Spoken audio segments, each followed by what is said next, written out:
ఈ పాపరాజీ, ఈ అటెన్షన్, ఈ రికగ్నిషన్ ఇదంతా నాకు కొత్త కాదు. ఇది మీ అందరికీ తెలుసు. కానీ వాళ్ళకి మీరు అదే అనుకుంటున్నారు కదా. వాసవి ఆనంద నిలయంలో నచ్చిన ఫ్లాట్ తీసుకొని ఎవరైతే జీవితాన్ని పరిపూర్ణం చేసుకుంటారో వారిని కూడా అందరూ సెలబ్రిటీలా చూస్తారు. వాసవి ఆనంద నిలయం, abode of happy living at LB Nagar. Think Hyderabad, think Vasavi. నమస్కారం, వార్తలకు స్వాగతం. ముందుగా ముఖ్యాంశాలు. కేంద్ర మంత్రి బండి సంజయ్ ప్రెస్ మీట్, పలు అంశాలపై వివరణ.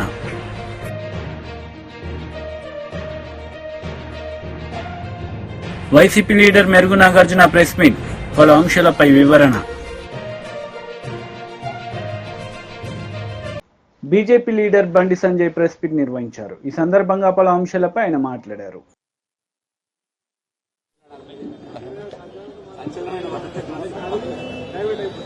ఇక మీకు అదే సంచలనం ఇవ్వాల.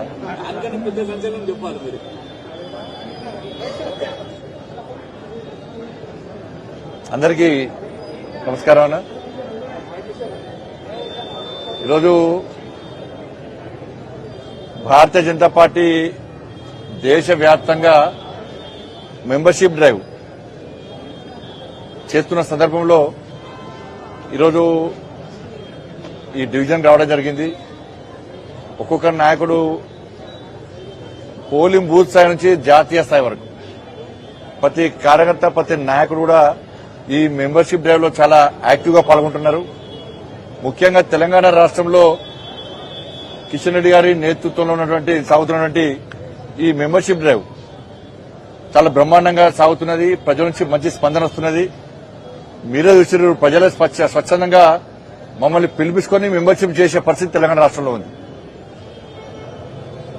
దానికి తగ్గట్టుగా భారతీయ జనతా పార్టీ కార్యకర్తలు కూడా చాలా యాక్టివ్ గా ఈ మెంబర్షిప్ డ్రైవ్ లో పాల్గొంటున్నారు. పెద్ద ఎత్తున మెంబర్షిప్ జరుగుతూ ఉన్నది. ఇలా ఇతర పార్టీలకు భారతీయ జనతా పార్టీ కూడా తేడాను గుర్తించి ఈ తెలంగాణ రాష్ట్రంలో రాబోయే రోజుల్లో ఏర్పడేది భారతీయ జనతా పార్టీ ప్రభుత్వమే అని చెప్పి ప్రజల విశ్వాసం, నమ్మకం ఏర్పడ్డది. కాబట్టి ఇలా వాళ్ళే స్వచ్ఛందంగా వచ్చి మెంబర్షిప్ చేసుకుంటున్న విషయాన్ని ఇలా మనం చూస్తాం. తెలంగాణ రాష్ట్ర వ్యాప్తంగా జరుగుతున్నది. అంటే మళ్లీ కార్యకర్తలకు అప్పీల్ చేస్తా ఉన్నా, తెలంగాణ రాష్ట్రంలో ఒక సంచలనం సృష్టించే విధంగా ఇలా 77 లక్షల ఓట్లు మాకు వచ్చినాయి పార్లమెంట్ ఎన్నికల్లో. దాన్ని దృష్టిలో పెట్టుకుని ప్రతి ఒక్కరిని మెంబర్షిప్ చేయాలని చెప్పి ఒక టార్గెట్ చేసుకుని మేము ఇవాళ మెంబర్షిప్ చేస్తున్నాం. కార్యకర్తలందరూ కూడా, నాయకులందరూ కూడా పూర్తి సమయాన్ని కేటాయించి ఈ మెంబర్షిప్ డ్రైవ్ ను విజయవంతం చేయాల్సిందిగా అందరికీ అప్పీల్. సేమ్ కేసీఆర్ఏ బీఆర్ఎస్ పాలన ఎట్లుందో కాంగ్రెస్ పాలన ఎట్లున్నది. కాంగ్రెస్ పార్టీ అధికారం రాకముందు విమోచన దినోత్సవం అన్నారు. అప్పుడు కేసీఆర్ కూడా విమోచన దినోత్సవం అన్నాడు. కేసీఆర్ వచ్చినాక ఏం చేసిండు? విమోచన దినోత్సవం అన్ని పోయినాయి. ఇప్పుడు కాంగ్రెస్ పార్టీ అధికారంలోకి వచ్చింది. కాంగ్రెస్ పార్టీ అధికారంలోకి వచ్చాక మళ్ళీ ఏమంటున్నారు? ప్రజాపాలన దినోత్సవం అట. అంటే ఇన్ని రోజులు ప్రజాపాలన కాకుండా ఏం పాలన చేసింది? మరి ఇన్ని రోజులు మీరు చేసిన పాలన ఏంది? ప్రజాపాలన దినోత్సవం పెట్టడానికి కారణం ఏంటి? ఇన్ని రోజులు మీరు పాలించేది ప్రజాపాలన కాదా? ప్రజాపాలన కాదనే ప్రజలు ఆలోచిస్తున్నారు. అందుకే ప్రజల ఆలోచన దృష్టిలో ఉంచుకునే ప్రజలు కాంగ్రెస్ పార్టీకి వ్యతిరేకంగా ఉన్న విషయాన్ని గుర్తించే ఇప్పటి నుంచి ప్రజాపాలన దినోత్సవంగా మీరు ప్రకటించుకున్నారు. వాస్తవం. ఇవాళ రైతులకు రుణమాఫీ చేస్తా అని చెప్పి, రైతు భరోసా ఇస్తా అని చెప్పి, బోనస్ ఇస్తా అని చెప్పి ఇవ్వకుండా, రుణమాఫీ సరిగా వేయకుండా రైతులను నడ్డి విరిచే విధంగా, రైతులు నట్టెట్లా ముంచే విధంగా చేయడమే ప్రజాపాలన. ఉద్యోగాలు నోటిఫికేషన్ ఇచ్చి నిరుద్యోగులకు ఉద్యోగ ఉపాధి అవకాశం కల్పిస్తా అని చెప్పి మోసం చేయడమే ప్రజాపాలన. ఉద్యోగులకు 5 డిఎల్ ఇస్తాన్నారు, పీఆర్సీ ప్రకటిస్తామన్నారు, ప్రమోషన్లు ఇస్తామన్నారు. అది ఇయ్యలే. ఇట్లా మోసం చేయడమేమి ప్రజాపాలన. ఇవాళ 6 గ్యారంటీలు ఇస్తా అని చెప్పి మోసం చేసి పట్టించుకోకుండా ప్రజల దృష్టి మళ్లించడానికి మీ నక్కచిత్తుల వేషాలు వేయడమే ప్రజాపాలన. అంతెందుకనగా కుక్కలు కరుస్తున్నాయి. రోడ్డు మీద కుక్కలు పసిపిల్లలను చంపుతున్నాయి, పెద్దోళ్ళని కరుస్తున్నాయి. ఇంకా కుక్కలు కూడా కంట్రోల్ చేయలేని పాలన మీ ప్రజాపాలన చెప్పండి. ఏంది ప్రజాపాలన అంటే? ప్రజల దృష్టి మళ్లించడమే 6 గ్యారంటీ విషయంలో ప్రజల దృష్టి మళ్లించడమే మీ ప్రజాపాలన. దాంతో హైడ్రా పేరుతో హైడ్రామా. సాక్షాత్తు రాష్ట్ర ముఖ్యమంత్రి గారే అంటున్నారు, మీరు కూల్చుకుంటారా మనం కూల్చేయమంటారా? ముఖ్యమంత్రి స్థాయిలో మాట్లాడాల్సిన మాటలు కావు ఇవి. ఎందుకు కూల్చుతారు, ఎందుకు కూల్చుకోవాలి? మేము హైడ్రాకు వ్యతిరేకం కాదు. ప్రభుత్వ భూములను కబ్జా చేయడము, చెరువులను కబ్జా చేయడమే వ్యతిరేకం దాన్ని. కానీ పర్మిషన్ ఇచ్చిన వాళ్ళ మీద ఒకటే అన్న, ఇల్లు కట్టుకునే ముందు, జాగా కొనుక్కునే ముందు డాక్యుమెంట్ చూస్తాం, ఉన్నాయి. లింక్ డాక్యుమెంట్ చూస్తాం, ఉన్నాయి. గ్రామ పంచాయతీ, కార్పొరేషన్, మున్సిపల్ పర్మిషన్ ఇచ్చారు, తీసుకున్నారు. వైసీపీ లీడర్ మెరుగు నాగార్జున మీడియా సమావేశం నిర్వహించారు. ఈ సందర్భంగా పలు అంశాలపై ఆయన వివరణ ఇచ్చారు. ఆంధ్రప్రదేశ్లో ఒక దళిత పార్లమెంట్ సభ్యుడు జైల్లోకి వెళ్తే ఆయనను పరామర్శిస్తే తప్ప, అంటే మేము జైల్లో ఉంటే మీకు ఆనందం, మమ్మల్ని పరామర్శిస్తే మీకు తేలిక భావన. ఇంతకుముందు ఎన్నడూ ఎవరు వెళ్ళలేదా? చంద్రబాబు నాయుడు గారు మీరు వెళ్ళలేదా? అంటే పేదవాడిని పలకరించడానికి, మనోధైర్యం కల్పిస్తానికి జగన్మోహన్ రెడ్డి గారు వెళ్తే మీరు ఇష్టం వచ్చినట్టు మాట్లాడటం మీకు తగునా అని అడుగుతా ఉన్నా. ఇది ఎక్కడైనా ఉందా ఈ సాంప్రదాయం? మీరు ఏనాడు వెళ్ళరు, మీరు పలకరించరు. దళితులంటే తేలిక స్వభావం. జగన్మోహన్ రెడ్డి గారు బాధ్యతాయుతంగా వెళ్ళారు. చంద్రబాబు నాయుడు గారు అయితే వెళ్తాడు. వాళ్ళకు సంబంధించిన వాళ్ళు ఎంతమంది జైల్లోకి వెళ్తే వెళ్ళారో తెలియదా?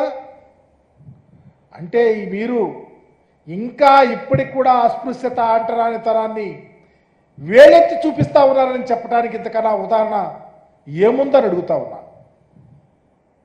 మీరేమో పట్టించుకోరు, మీరేమో దాడులు చేయిస్తారు, మీరేమో అఘాయిత్యాలు చేయిస్తారు, మీరేమో అమానుషాలు చేయిస్తారు. చివరికి మా చుట్టాలు గారు వాడుకుంటారు. కానీ మా నాయకుడిని పలకరిస్తాకెళ్తే ఇంత గావు కేకలు పెట్టడం, ఇది చరిత్ర క్షమించదని మీకు తెలియపరుస్తా ఉన్నా. అణగారిన కులాలలో పైకొచ్చి, రాజకీయాల్లో పైకొచ్చి, ఒక పార్లమెంట్ సభ్యుడిగా పనిచేసిన వ్యక్తి కోసం మీరు ఇంత రాద్ధాంతం చేస్తూ ఉన్నారంటే నీతి ఎక్కడుందని అడుగుతా ఉన్నా. ఇకపోతే వరదలు వచ్చినాయి. వరదలు వస్తేనో అదే తంతు. బోట్లు కొట్టుకొచ్చినాయి అంట. బోట్లో వైఎస్ఆర్ కాంగ్రెస్ పార్టీ వాళ్ళు చేయించారని ఒక కథలు లేరే. నేను అడుగుతా ఉన్నా, ఎన్ని బోట్లు కొట్టుకొచ్చినాయి? 3 బోట్లే లెక్క చెబుతా ఉన్నారు, మిగిలిన 2 బోట్లు ఏమైనాయి? ఈ బోట్ల యజమాని శేషాద్రి అని ఆయన ఏ పార్టీ అని లోకేష్ బాబుని పాదయాత్రలో కలిచాడు. దాన్ని స్వయాననే మీ ఇరిగేషన్ మంత్రి చెప్తా ఉన్నాడు. అట్లాగే రామ్మోహన్ అనే అతను కోమటి జయరాంకి స్వయానా బంధు. అతనే పార్టీ? కోమటి జయరాం ఏ పార్టీ? లేకపోతే మీ ప్రభుత్వంలో మంత్రిగా చేశాడు ఇరిగేషన్ మంత్రి. ఆలూరి చిన్న ఆ మంత్రికి స్వయాన దగ్గర. అతనే పార్టీ? అంటే దేవినేని ఉమా ఏ పార్టీ? దేవినేని ఉమాకి దగ్గర వాళ్ళు, కోమటి జయరాంకు దగ్గర వాళ్ళు, మరి లోకేష్ని కలిసిన వాళ్ళు వైఎస్ఆర్ కాంగ్రెస్ పార్టీలని మీరు బొల్లుతూ ఉంటే, మీరు దానిని ఆసరాగా తీసుకొని మా ఎమ్మెల్సీ ఎక్కడో ఉంటే, పాపం వరదలప్పుడు అతను లేడు, ఆయన్ని తీసుకొచ్చి పెట్టారు. తలసల రఘురాం గారంట ఒక ప్లాన్, చక్కని ప్లాన్ గీశారు. మరలా దళితుడిని తీసుకొని పెట్టారు అక్కడ. వీళ్ళంతా నందిగాం సురేష్ అనుచరులంట. మీరు కేసులు పెట్టడానికి, మీరు కేసుల్లో ఇరికిస్తానికి, మనుషులను అభూత కల్పనలతో వారి యొక్క ఇమేజ్ని డ్యామేజ్ చేయడానికి మీ కుట్రలు ఎటుపోతాయి. దీనికి అకౌంటబిలిటీ అనేది ఎప్పుడైనా ఉండదా అని అడుగుతా ఉన్నా. ఇకపోతే మీ పరిపాలనలో ప్రజలు అల్లో లక్షణ అంటా ఉన్నారు. ఉదాహరణకి పల్నాడు ప్రాంతం తీసుకుంటే పల్నాడు ప్రాంతంలో ప్రజాస్వామ్యం అపహాస్యమవుతా ఉంది. రాజ్యాంగ వ్యవస్థలను నీరుగారుస్తూ ఉన్నారు. పోలీసు వ్యవస్థ కళ్ళులేని కపోజలాగా ఉంది. ఉదాహరణకి పిడుగురాళ్ల ప్రాంతంలో సోషల్ మీడియాలో పనిచేస్తున్నటువంటి షేక్ మాబు, లేకపోతే గురజాల నియోజకవర్గంలో వెన్న రాజశేఖర్ రెడ్డి, వీళ్ళు సోషల్ మీడియాలో యాక్టివ్గా ఉన్నారు. ఎప్పుడో పోస్టులు పెట్టారని తప్పకుండా వారి మీద చర్యలు తీసుకోవాలా మీ కర్కశ బుద్ధితో. మొన్న వాళ్ళ ఫాదర్ ఎవరో సిక్ అయితే చూస్తాకొస్తే ఆ ఇంట్లో పడేసి వాళ్ళని కొట్టడానికి ట్రై చేస్తే వాళ్ళు తలుపేసుకొని అక్కడ ఉన్నటువంటి మాజీ శాసనసభ్యుడికి ఫోన్. బీజేపీ లీడర్ మీడియా సమావేశం నిర్వహించారు. ఈ సందర్భంగా పలు అంశాలపై ఆయన మాట్లాడారు. మేడ్చల్ జిల్లా పార్టీ ఆఫీస్ శంబీర్పూర్ రాజు గారి నాయకత్వంలో ఆడి నుంచి మేమందరం కలిసి వేలాది మంది కార్యకర్తలందరం కూడా మన బీఆర్ఎస్ పార్టీ ఎమ్మెల్యే గాంధీ గారి ఇంటికి పోదామని చెప్పి సందర్భంగా తెలియజేస్తా ఉన్నాను. రేపు దయచేసి కోరుతా ఉన్నాను, బీఆర్ఎస్ పార్టీ ప్రతి కార్యకర్త, జీహెచ్ఎంసీలో ఉన్న ప్రతి కార్యకర్త, ఇలా ఉమ్మడి రంగారెడ్డి జిల్లాలో ఉన్న ప్రతి బీఆర్ఎస్ పార్టీ కార్యకర్త రేపు అందరం కలిసి 11 గంటలకి గాంధీ గారి ఇంట్లోకి ఖచ్చితంగా రేపు పోదాము. ఆడ బ్రేక్ఫాస్ట్ తిందాము, ఆడ లంచ్ తిందాము. గాంధీ గారు కండువ కప్పుకున్న తర్వాత గాంధీ గారిని తీసుకొని తెలంగాణ భవన్ కి పోయి ప్రెస్ మీట్ పెట్టి అక్కడి నుంచి గాంధీ గారిని కేసీఆర్ గారి దగ్గరికి తీసుకొని పోదాం. స్వాగతం పలుకుదాం. దయచేసి కేసీఆర్ గారి మీద ఉన్న అభిమానం ఉన్న ప్రతి కార్యకర్త, కేటీఆర్ గారి మీద అభిమానం ఉన్న ప్రతి కార్యకర్త, హరీష్ రావు గారి మీద అభిమానం ఉన్న ప్రతి కార్యకర్త అందరం కూడా పెద్ద ఎత్తున రేపాడికి పోదామని చెప్పి సందర్భంగా తెలియజేస్తా ఉన్నాను. రేపు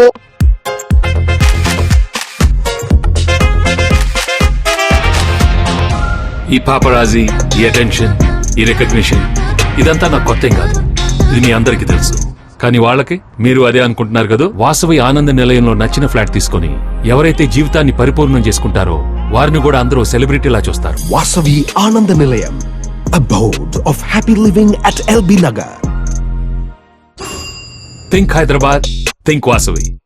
11 గంటలకి ఖచ్చితంగా 11 o'clock కి మేము రేపు శంబూర్పూర్ రాజు మన మేడ్చల్ పార్టీ ఆఫీస్ దగ్గర నుంచి స్టార్ట్ అవుతాం. ఆయన ఇల్లు అదే జిల్లా కిందికి వస్తుంది. ఆడికే పోదాం. ఆడి నుంచి అందరం కలిసి ఆ ఇంటికి పోయి స్వాగతం పలుకుదాం. మళ్ళీ ఏమంటాడు, బీఆర్ఎస్ పార్టీతో నాకు పంచాయతీ కాదట, కౌశిక్ రెడ్డితోనే నాకు పంచాయతీ అట. నీకు నాకేమైనా భూమి తగాదాలు ఉన్నాయా? నీకు నాకేమైనా అన్నదమ్ముల పంచాయతీలు ఉన్నాయా? ఎస్, నేను అడిగింది ఏంది, నువ్వు చెప్పే జవాబేంటిది, నువ్వు మాట్లాడేది ఏంటిది? నిర్సిగ్గుగా, నిర్లజ్జగా నువ్వు మాట్లాడే మాటలు యావత్ తెలంగాణ ప్రజలు మొత్తం కూడా వింటా ఉన్నారు. అసలు నువ్వు బీఆర్ఎస్ బీఫామ్ మీద గెలిచి కాంగ్రెస్ పార్టీలో చేరనికే నీకు సిగ్గనిపిస్తలేదాయా? ఎట్లా ఈ కష్టకాలంలో పార్టీ వదిలిపెట్టి పోవాలనిపిస్తా ఉంది? అంటే మీ వందలాది కోట్లకి అమ్ముడు పోడు, మీ భూ పంచాయతీ లేడని నియోజకవర్గంలో ఉంటే అవి పోయి సెటిల్ చేసుకోవడానికి కోసమో మీ స్వార్థం కోసం తప్పితే కేసీఆర్ గారు నీకేం తక్కువ చేసిండు? నీ నియోజకవర్గానికి ఏం తక్కువ చేసిండు? ఈ నియోజకవర్గాన్ని మొత్తం భారతదేశమే తిరిగి చూసే విధంగా అభివృద్ధి చేసిండు కదా కేసీఆర్ గారు. ఇలా ఖచ్చితంగా సరే, నువ్వు ఇంత పెద్ద పెద్ద మాటలు మాట్లాడుతున్నావు కదా. ప్రజాస్వామ్యంలో తన్నుకునుడు గుద్దుకునుడు పెద్ద ఇష్యూ కాదు. నిజంగా తన్నుకుందామంటే రా, నువ్వు ఒక్కనివి రా, నేను ఒక్కని వస్తా, ఇద్దరం తన్నుకుందాం, ఆడ తీసుకుందాం, ఎవరికి బలవంతరో చూసుకుందాం, అదే ప్రాబ్లం ఏం లేదు. కానీ ప్రజాస్వామ్యంలో అది ఒప్పుకోడు కదా. నీకు దమ్ము ఉంటే, నువ్వు మొగోనివే అయితే, నీకు చీమురు నెత్తురు ఉంటేనే నీ ఎమ్మెల్యే పదవికి రాజీనామా చేసి మళ్ళీ బై ఎలక్షన్ కి రా, వచ్చి గెలిచి చూపి నువ్వు దమ్ము నూనె అప్పుడు ఒప్పుకుంటాను. రిజైన్ చేయి. టీడీపీ లీడర్ మీడియా సమావేశం నిర్వహించారు. ఈ సందర్భంగా పలు అంశాలపై ఆమె మాట్లాడారు. అనేక వాటి మర్డర్ కేసుల్లో ఉండి ఈవీఎంలకి సైతం పగలగొట్టి ప్రజల్ని భయభ్రాంతులు చేసిన పిన్నెల్లి రామకృష్ణారెడ్డిని వెళ్ళి పరామర్శించొస్తావు. ఇసుక మాఫియా చేసి 3 లక్షల టన్నుల పైన ఇసుక మింగేసి ఒక సామాన్య ఫోటోగ్రాఫర్గా ఉండి ఇసుక దొంగగా మారి 100 ఎకరాల్లో అరటి చెట్లు నరికేసి రైతుల్ని బజార్న పడేసి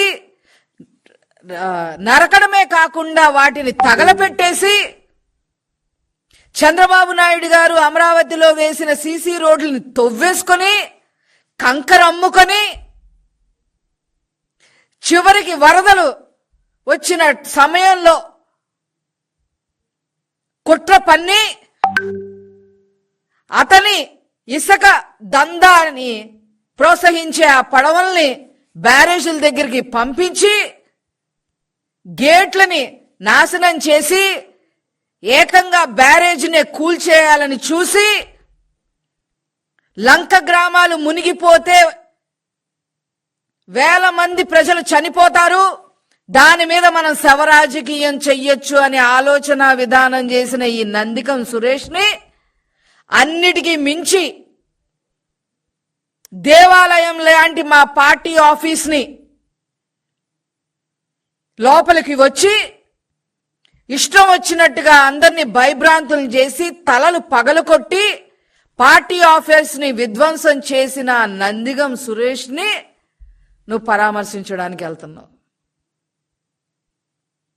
అది అంతేకాకుండా ఇంకోటి కూడా అడుగుతున్నావు, నీ నెక్స్ట్ పరామర్శ ఎవరో కూడా మేమే చెప్తాం. ఒక మైనర్ బాలిక నీ లైంగిక వేధింపులతో ఆ అమ్మాయిని హింస పెట్టి పోస్కో యాక్ట్ కింద అరెస్ట్ అయిన వైసీపీ లీడర్ మీడియా సమావేశం నిర్వహించారు. ఈ సందర్భంగా పలు అంశాలపై ఆయన మాట్లాడారు. అందుకే ఈవీఎంల మీద కూడా గొడవ జరిగింది. చాలా మంది చెప్తున్నారు పోయినసారి జరిగిన ఎన్నికల్లో, అంతకుముందు జరిగిన ఎన్నికల్లో ఈ ఎన్నికల మీద మాకు చాలా అభ్యంతరాలు ఉన్నాయి, కానీ ఎలక్షన్ కమిషన్ పట్టించుకోదు, సెంట్రల్ గవర్నమెంట్ పట్టించుకోదు, కోర్టులు పట్టించుకోదు. ఎక్కడికి వెళ్ళాలి? We have to save the constitution first of all. అరే భారత రాజ్యాంగాన్ని రక్షించుకోవడం కోసం, హక్కుల కోసం పోరాడే అన్నల దగ్గర నుంచి ప్రజాస్వామ్య వ్యవస్థ మీద నమ్మకం ఉన్న ప్రతి ఆలోచన పరుడు గారిని, అందరూ మాట్లాడుతున్న రాజ్యాంగాన్ని, హక్కుల్ని తీసేసే హక్కు మీకు ఎవడిచ్చాడు? చంద్రబాబు నాయుడికి జగన్మోహన్ రెడ్డి గారు 17 మెడికల్ కాలేజీలు తీసుకొచ్చి ఈ రాష్ట్రంలో దాదాపు 5,000 మంది డాక్టర్లు తయారయ్యే ఒక విధానాన్ని చేస్తే వీళ్ళందరినీ కూడా ప్రైవేటైజ్ చేస్తారట. అంటే తర్వాత వీళ్ళు ఎక్కడ ఉంటారు? యశోదాలోనో లేకపోతే ఇంకొక దానిలోనో ఎక్కడికో వెళ్ళిపోతారు, లేకపోతే ఓన్గా పెట్టుకుంటారు. పేదవాడు ఆరోగ్యాన్ని ఎవడు చూడాలి? Is it not the responsibility of the government? గవర్నమెంట్లో ఉండి, ప్రభుత్వంలో ఉండి మీరు ప్రత్యేకమైన జీవోలు ప్రైవేట్ వాళ్ళకి ఇస్తే ఊరుకోవటానికి ఇక్కడ ఎవడో సిద్ధంగా లేదు. అవసరమైతే వైఎస్ఆర్ కాంగ్రెస్ పార్టీ ఒక విద్యార్థి ఉద్యమాన్ని ప్రజల్ని ఎడ్యుకేట్ చేసే విధానంలో నడపబోతుందని చెప్పడానికి నేను చెప్తున్నాను. రెండో అంశం, ఇందాక ఆయన ఇంట్లో ఉండటానికి పాపం ఆ ఇల్లు ఉండేవటం లేదో ఆయనకి ఇష్టం లేదో నాకు తెలియదు, కానీ మొన్న 10 రోజులు బయట బురదలో నుంచి బయటకు వచ్చానని చెప్తున్నాడు. ఈరోజు మళ్ళీ కాకినాడలో తేలాడు. తేలేంటంటే మళ్ళీ కాలంలో కొట్టుకోవడం అనుకోవద్దు మీరు. ఆయన దేనిలోనూ పోయి ఉంటాడు, హెలికాప్టర్లోనూ దేనిలోనూ. అక్కడి నుంచి ఏం మాట్లాడుతున్నాడంటే, జగన్మోహన్ రెడ్డి గారు నిన్న గుంటూరు వెళ్తే నందిగాం సురేష్ అనే ఒక మాజీ ఎంపీని జైల్లో ఉంటే చూడటానికి వెళ్తే రిమాండ్లో తండోపుతలాలుగా జనాలు వస్తే ఆ జనాలను చూసి తట్టుకోలేక, ఒరి నేను బురదలో ఉంటే నా దగ్గరికి ఒక్కడు రాలేదు, నేను బురదలో కష్టపడి పనిచేస్తుంటే ఇంకా జనాలే నన్ను తిడుతూ ఉన్నారు, జగన్ పోయినప్పుడేమో అయ్యా నువ్వు లేవు కాబట్టి ఇట్ అయిపోయిందయ్యా అని జగన్ మెచ్చుకుంటా ఉన్నారు, ఈ జనం ఏంటి? అతను మళ్ళా నిన్న గుంటూరు వెళ్తే దాదాపు 1,00,000 మంది జనం వచ్చారు. ఈ జనానికి బుద్ధి లేదా?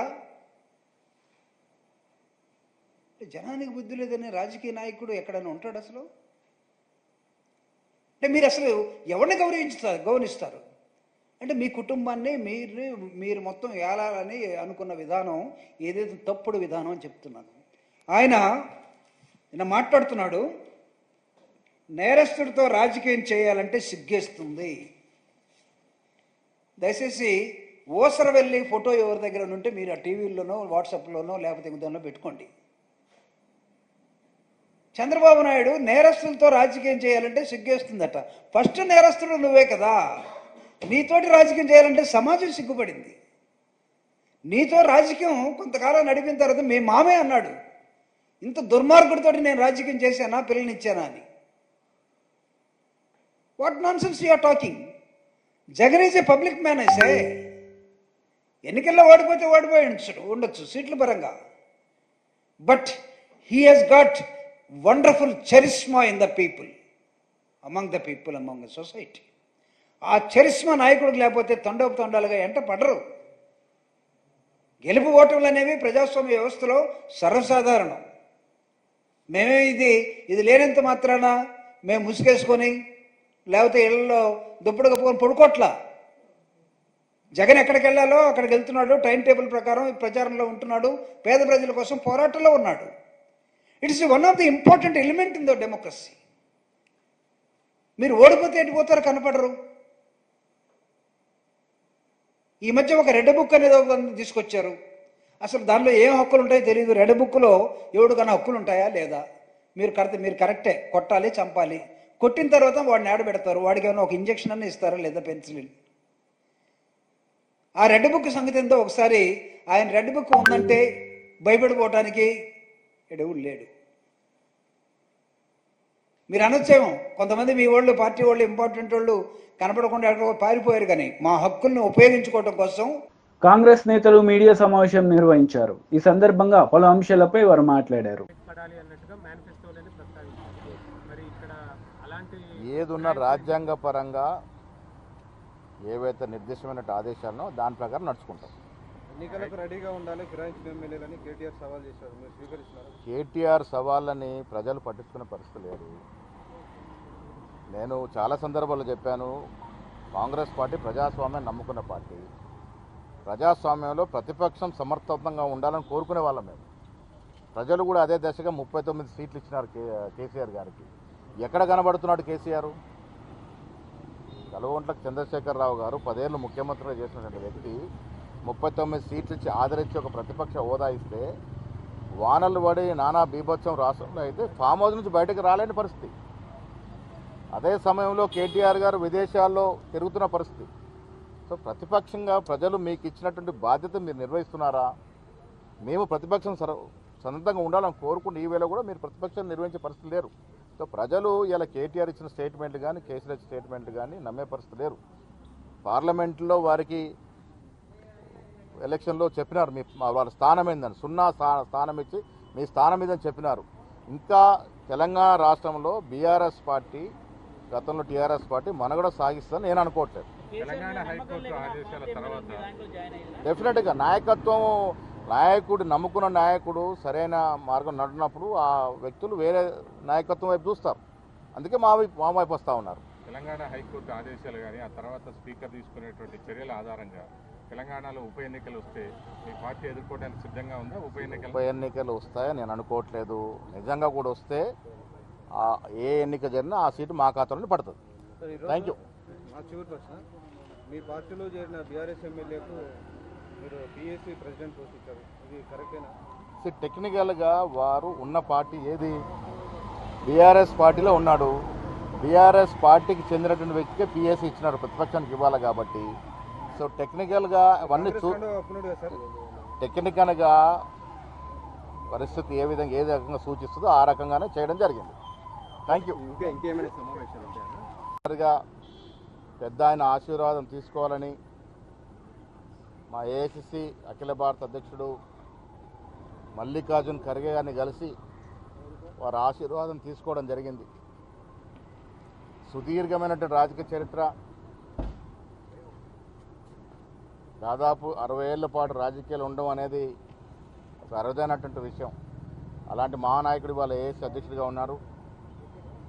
ఆయన కలిసినప్పుడు మనస్ఫూర్తిగా ఆశీర్వాదం ఇవ్వడమే కాకుండా ఇదొక చక్కటి అవకాశం, అన్ని వర్గాల వారిని కలుపుకొని. వార్తలు ముగించే ముందు ముఖ్యాంశాలు మరోసారి. కేంద్ర మంత్రి బండి సంజయ్ ప్రెస్ మీట్, పలు అంశాలపై వివరణ.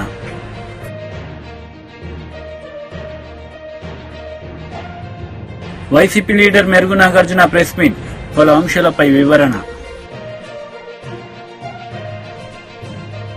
ఈ వార్తలు ఇంతటితో సమాప్తం. తిరిగి ప్రసారమయ్యే వార్తల్లో మళ్ళీ కలుద్దాం. అంతవరకు సెలవు.